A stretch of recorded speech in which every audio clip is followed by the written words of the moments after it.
Alors c'est une véritable institution de la distribution aux Pays-Bas, mais encore en France, une jeune enseigne qui a nécessairement évidemment de grandes ambitions. Emma, H-E-M-A. Anthony Giron, bonsoir. Bonsoir. Vous êtes le directeur général d'Emma en France, avec aujourd'hui donc l'ouverture d'un 8e magasin français, d'un 6e magasin francilien, quai d'Ivry, donc dans le département du Val-de-Marne. Je le disais, jeune institution, jeune enseigne de distribution en France. Ça fait 2 ans maintenant que Emma est implantée ici, donc dans l'Hexagone. Mais il faut remonter quand même à 1926 aux Pays-Bas. Je le disais, c'est là-bas. C'est très connu, il n'y a que ça finalement. Alors effectivement, là-bas c'est une véritable institution. Emma compte 450 magasins aux Pays-Bas, pour un pays qui a 16 millions d'habitants. Je rappelle, les Pays-Bas c'est la taille de la Bretagne, grosso modo. Donc imaginez une chaîne de magasins avec 450 magasins en Bretagne. C'est absolument majeur sur le pays. C'est une société qui est née effectivement en 1926. Donc il y a les mêmes origines que nos fameux étendards français, Monoprix, Prix Unique, etc., etc. Le nom Emma provient d'un acronyme qui veut dire entreprise d'Amsterdam de produits à prix unique. Donc vous reconnaissez le Prix Unique un petit peu, voilà. Vous reconnaissez l'ADN. Et Amsterdam, le grand magasin qui se trouve à la gare centrale d'Amsterdam est réputé pour servir chaque année presque 100 000 hot dogs, voilà. C'est aussi bien connu pour ça, Emma. C'est absolument exact. Il y a aujourd'hui, pour vous donner une petite idée de la taille de l'entreprise, une femme sur 5 dans la rue que vous croisez aux Pays-Bas porte des sous-vêtements Emma. Et un tiers des enfants portent également des sous-vêtements Emma. Oui, alors, ce sont des exemples, comme ça je peux en citer plein. Oui, parce que comment définir finalement Emma qu'on ne connaît pas encore en France, mais bon, vous avez de grandes ambitions, on va y revenir dans un instant avec un rythme d'ouverture assez rapide. C'est quoi? C'est une grande droguerie, c'est une supérette améliorée, c'est le supermarché de la maison? Qu'est-ce qu'on y vend chez Emma? Alors c'est une bonne question, et c'est très difficile de l'expliquer à l'antenne. En effet, il faut vraiment voir nos magasins pour comprendre ce que c'est.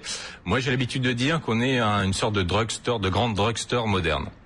On présente assez peu de produits alimentaires et on est présent sur des catégories de produits qui en fait ont disparu des centres-villes de la proximité au cours de ces 20 dernières années, puisque ce sont des catégories de produits sur lesquels les hypermarchés ont complètement phagocyté le commerce de proximité.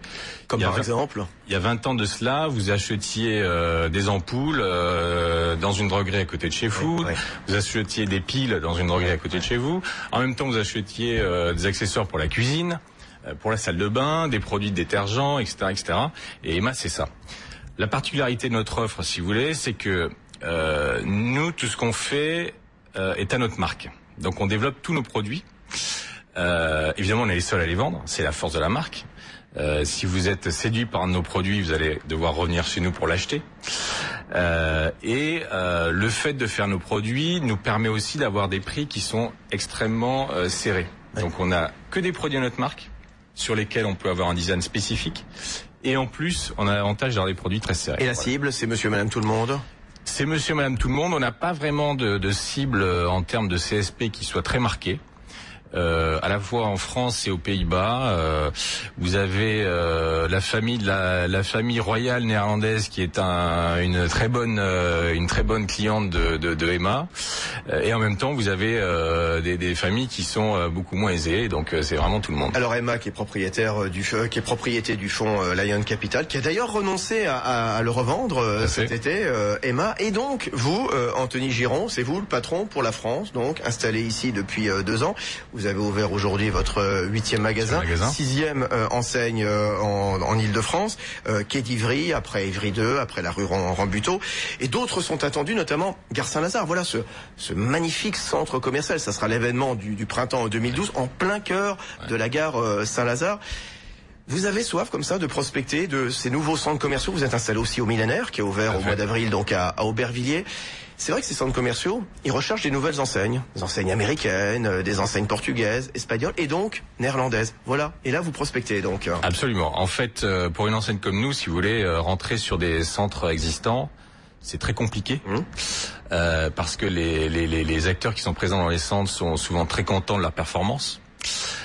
Donc pour pouvoir y entrer, il faut souvent acheter ces business-là en quelque sorte avec un prix certain.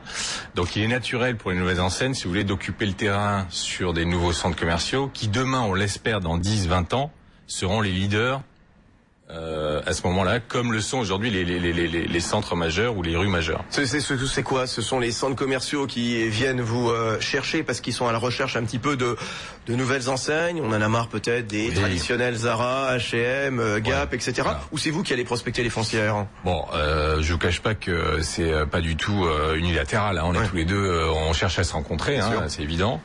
Je crois que les centres commerciaux cherchent un peu à diversifier leur offre, qui est très orientée habillement. Les clients des centres commerciaux demandent justement à avoir une offre qui est différenciée plutôt que de voir tout le temps les mêmes acteurs, Zara, Promode, H&M, CA, j'en passe, et des meilleurs qui sont très bien d'ailleurs. Hein. Très bien, mais on a peut-être envie de voir autre chose. Voilà. Et nous, on apporte une offre qui aujourd'hui n'est pas présente. Il y a beaucoup de peps dans notre offre, beaucoup de couleurs, beaucoup de gaieté. Et forcément, pour les centres commerciaux, c'est assez attractif. Voilà. Bon, après, on est dans un secteur qu'on défriche un petit peu, puisque, comme je vous l'ai dit, peu d'acteurs en France couvrent les catégories qu'on fait dans notre format. Donc, comment vous distinguez, par exemple, tiens, si je vous dis Monoprix, Ikea, alors allez.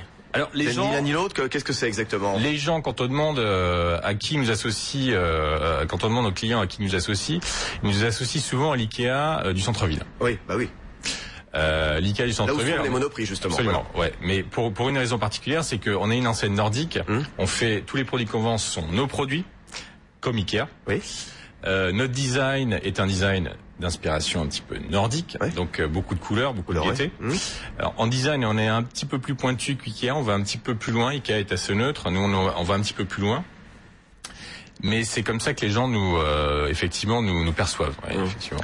Le rythme d'implantation, le rythme d'ouverture pour vous en France de cette chaîne Emma, Anthony Giron. Alors nous on essaie d'être pragmatique. On n'a pas je vais pas afficher un rythme d'expansion complètement irréaliste. Je pense que de façon réaliste, on peut ouvrir aujourd'hui environ une dizaine de points de vente par an. Notre enseigne a l'habitude d'ouvrir une 50aine de points de vente par an. Donc je vous cache pas que dans nos objectifs un peu plus fous, on aimerait ouvrir beaucoup plus que 10 points de vente par an en France. Maintenant, comme je vous l'ai dit, il faut quand même que nos points de vente soient rentables les uns après les autres. Donc on essaie de faire ça de façon très rationnelle. Et sur des points de vente de quelle surface à peu près pour bien comparer? Alors on est sur des surfaces de 600 mètres carrés qui correspond à peu près à un Monoprix classique. C'est modeste. Voilà. Dans quelle zone vous voulez ouvrir justement? Comment est-ce que vous prospectez les zones ouvrées? Je le disais, vous êtes à la fois dans du gros centre commercial Évry 2, vous êtes à Quai d'Ivry, donc en région parisienne, et puis en centre-ville à Paris, rue Rambuteau, par exemple. Alors nous, on est très très friand des centres-villes, parce qu'on considère que notre offre de produits du quotidien, de proximité, avec un prix attractif, un design comme les anciennes drogueries, ce que vous aviez dit. Colle parfaitement. Maintenant, force est de constater que des 600 mètres carrés dans les grandes villes françaises, ça court pas les rues. La structure des bâtiments architecturalement fait que c'est pas facile à trouver. Et donc, de facto, on va également dans les centres commerciaux, mais qui fonctionnent, si vous voulez, en dehors de l'hypermarché, qui sont très très forts comme lieu de vie. Donc si je prends l'exemple de... Ce que sont de plus en plus maintenant les centres commerciaux. Voilà. Tout à fait. Des lieux de vie où on passe de très nombreuses heures, il y a tout en même temps. Voilà. Si vous allez à Créteil-Soleil ou à Évry 2, ce sont véritablement un centre-ville de ces villes nouvelles.